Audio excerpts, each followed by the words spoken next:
엄마가 재혼을 한다. 봄이 예고된 어느 날, 내 엄마의 사랑이 모란으로 피어나고 있다. 동시에 그날은 겨울이 종료를 알리고 아빠의 사랑이 동백으로 져버린 날이었다.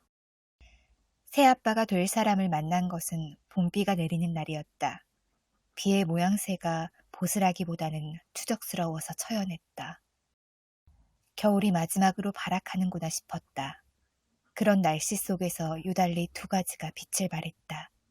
형형색색의 벚꽃과 내 엄마의 웃음이었다. 둘 다 여러 색들을 절묘하게 배색해 찬란한 봄 기운을 뿜어냈다. 아니, 아니다. 벚꽃마저 엄마의 웃음에서 색들을 빌려온 듯했다. 그 정도로 내 엄마가 눈부시게 웃고 있었다. 엄마도 저렇게 웃을 수 있구나. 처음 알았다. 늘 자식들이 최대의 기쁨이라던 엄마였다. 그렇지만 저 웃음은 내가 서울대를 합격한 날도 누나가 공무원이 되던 날도 보지 못한 눈부신 웃음이었다. 그 정도로 자식이 최고라던 엄마가 자식 아닌 일에 웃을 정도로 새아빠가 될 사람은 좋은 사람이었다. 서글서글한 인상, 정직한 눈매, 믿음직스러운 목소리, 듬직한 어깨에 그 역시 엄마처럼 인고의 세월을 견뎠음을 짐작하게 하는 손등까지 남자인 내가 봐도 멋진 사람이었다. 밥을 먹는 내내 엄마를 챙기던 모습은 또 어떠한가. 냅킨 위에 수저를 얹는 현대식 매너를 부릴 줄 알았고 물부터 시작해서 샐러드, 스테이크, 밥의 후식까지 모든 것에 엄마를 먼저 배려할 줄 알았다. 무엇보다도 그는 엄마를 사랑스럽게 쳐다보았다.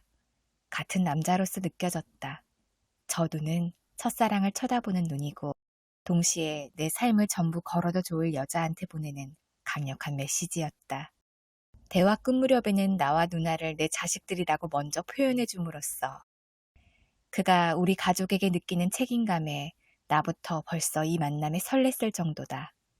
화목한 가정의 대화가 오고 갔고 봄꽃은 활짝 피어 있었고 그보다 더 눈부신 내 엄마가 웃고 있었다.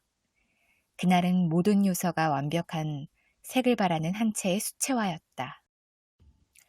아름다운 물감들을 잔뜩 풀어버린 탓이었을까? 수채화의 뒷면이 혼탁한 색으로 번졌음을 뒤늦게 알았다.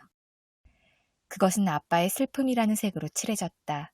불행인지 다행인지 새아빠가 될 사람이 보여준 그 모든 덕목들은 내 아빠에게 결여되어 있는 것들이었다. 그리고 자식들이 아빠에게 실망했던 부분이었다. 또 그의 아내가 그로부터 고통받은 이유였고 끝내 이혼을 결심하게 된 계기였다. 아빠는 여러 면에서 책임감이 부족했다. 결혼 초기에는 경제적인 면에서 가정을 책임지지 못했다. 사업 실패로 본인의 야망을 이루지 못한 가장은 늘 술에 절어 살았다. 자식들이 유치원에 갈 수 있었던 것은 밤새 돈을 벌어오신 엄마 덕분이었다. 또 유치원에 가기 전에 밥을 먹여준 이도 역시 밤새 돈을 벌고 돌아오신 엄마였다. 잠을 몰라가며 자식들을 길러낸 엄마의 허벅지에는 무수한 상처들이 있다. 그것은 잠을 몰랐던 것이 아니라 스스로를 자해함으로써 잠을 이겨냈던 엄마의 노력이라는 것을 나는 성인이 되어서야 알았다. 그저 감사하고 또 감사한 내 엄마. 그 피나는 세월은 기록되어질 수 없다. 그저 엄마와 나와 누나의 마음의 아픔으로 기억되어질 뿐이다. 내가 초등학교에 들어갈 무렵부터 아빠가 일을 시작했다.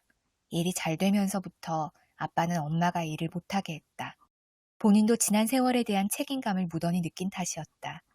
그 당시 아빠에게는 주말도 공휴일도 없었다. 정말 열심히 일했다. 열심히 일만 했다.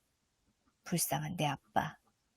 그저 돈이 지난 세월에 대한 만회이자 가장으로서 떳떳한 유일한 방법인 줄 아셨다. 오랜 일로 지쳐있는 엄마와 그런 엄마를 보며 힘들어한 자식들이 가장에게 기대하는 것은 돈이 아니라 위로였다. 하루를 시작하는 엄마에게 좋은 아침 한마디 해줄 수 있는, 그리고 하루를 마치고 온 자식에게 수고했다. 안아줄 수 있는 그런 가장의 모습을 기대했다. 아빠는 그러지 못했다. 정신적인 면에서 또 정서적인 면에서 책임감이 부족했다. 아빠와 엄마의 갈등은 계속됐다. 순간마다의 갈등이 쌓여 하루 끝이 다툼을 만들었고 그 다툼들이 쌓여 불행한 가정을 낳았다. 행복한 가정은 비슷한 이유로 행복하지만 불행한 가정은 각각의 이유로 불행하다. 이 말은 틀렸다. 내가 주변에서 본 모든 불행한 가족들의 저마다의 이유들이 우리 가정에서만큼은 전부 혼재했다. 그런 가정의 말로는 뻔했다. 이혼. 그나마 내 입시가 끝날 때까지 그 결정을 미룬 것은 두 분이 자식에게만큼은 무한한 책임감을 가지셨기 때문이다. 감사했다. 동시에 두 분이 안쓰러웠다. 이혼 후에 엄마는 다시 일을 시작해서 나와 누나를 보살폈다. 그리고 아빠는 하시던 일을 접고 외딴 곳에서 새 일을 시작하셨다. 엄마도 고생했고 아빠도 많이 고생했다.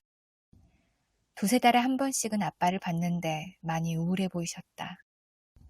본인 스스로는 새로 배우는 일이 편하다. 새 지역을 여행하는 기분이다라고 말씀하셨지만 그 말을 내뱉는 표정에는 외로움이 담겼다.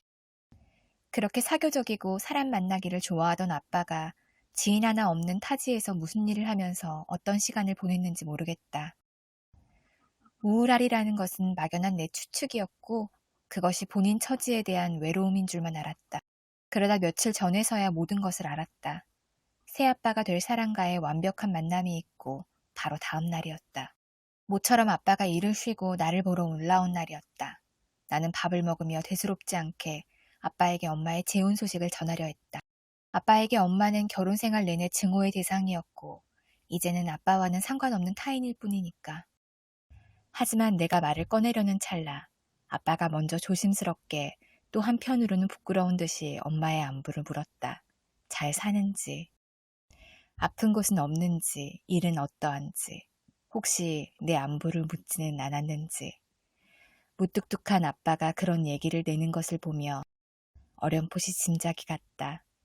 어쨌든 두 사람의 시작은 사랑이었고 엄마는 아빠의 첫사랑이자 유일한 여자였다. 이혼 후에 아빠가 소주 한 잔마다 내게 늘어놓았던 푸념들도 드디어 해석이 되었다. 결혼 초기에 경제적으로 부족한 모습을 보였던 것이 당신에게 평생의 죄책감으로 남아있었다.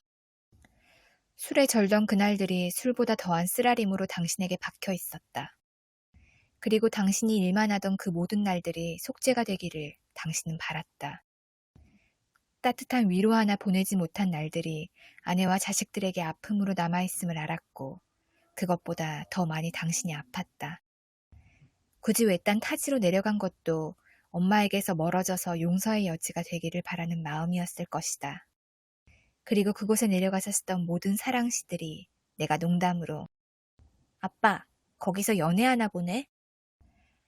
했던 그 서정시들이 모두 엄마와의 화해를 기대하며 쓰던 것들임을 나는 그제서야 알았다. 지금까지 엄마의 아픔만 생각했었기에 아빠의 아픔이라는 주제는 내게 사뭇 충격으로 다가왔다. 그런 아빠에게 차마 엄마의 재혼 소식을 전할 수 없었다. 그저 엄마 잘 지내. 가끔씩 아빠 안부 묻고 그러더라. 라며 말을 흐릴 수밖에 없었다. 그 말을 듣고 안도하는 아빠의 표정과 봄날을 빛나던 엄마의 웃음과 그런 엄마를 사랑스럽게 쳐다보던 새아빠 될 사람의 눈망울이 오버랩되었다.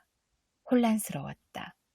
아빠 때문에 겪었던 엄마의 상처와 그런 엄마의 상처를 알고 새살이 돋기만을 기다리는 아빠의 모습이 끊임없이 교차했다.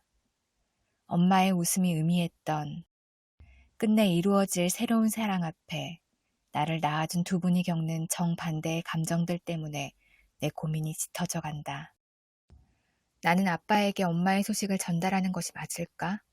그리고 그것을 어떻게 전달할 수 있을까? 겨울이 끝나고 봄이 왔다. 모란이 피어나고 있고 동백꽃이 지고 있다. 한 사랑이 개화를 시작했고 한 로맨티스트의 로맨스가 낙화를 끝내려 한다. 봄날이다.